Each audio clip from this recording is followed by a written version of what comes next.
palalim. Na nang palalim ang nararamdaman ko. Pero palayo ka naman ng palayo. Paano pa ko lalaban kung ikaw mismo ang sumusuko? Hindi ko na alam kung nasaan pa ba ako sa puso mo. O nandoon pa ba talaga ako?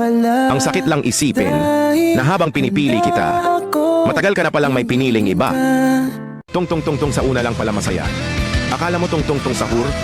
Hindi. Sa una lang kasi nararamdaman yung saya. Yung tipong papasayahin ka lang saglit tapos kapalit lungkot na malupit. Langhiyang pag-ibig yan ang sakit.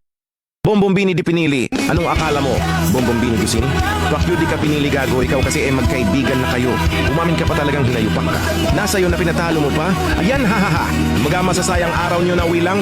Sa wala, araw ko po same surrender na nasasaktan nako. Chimpanzini di pinili? Ang sakit no? Yung taong mahal mo may mahal ng iba? Yung tipong buong buhay mo inilaan mo sa kanya, pero bandang huli hanggang kaibigan lang pala. Ang sakit lang talaga na yung taong pinili mong mahalin ay hindi ka kayang piliin. Lirililarila, ginawa mo akong tanga. Akala ko may ibig sabihin yung mga pagchat-chat nating dalawa. Sa tuwing napapatawa kita, akala ko ako na. Yung tipong, aba, baka ako na nga yung dahilan ng mga ngiti niya. Binigyan mo ko ng motibong mahalin ka, pero pinaasa mo lang pala. Tralalelo tropa lang.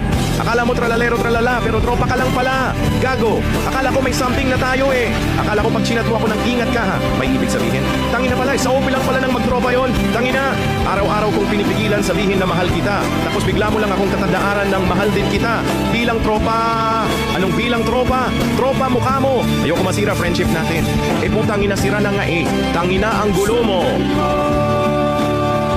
Ballerina, may iba na siya. Akala mo ballerina cappuccina. Mali dahil may iba na siya. Ang sakit no? Kaya mag-move on ka na dahil hindi na ikaw ang mahal niya o minahal ka nga ba talaga? Cappuccino, ang sakit no! Yung taong mahal mo, may mahal ng iba. Yung pakiramdam mo sa kanya umiikot ang mundo pero sa kanya kaibigan ka lang. Tipong hindi mo maamin na may gusto ka sa kanya dahil ayaw mo masira pagkakaibigan nyo. Haha, sakit nun no?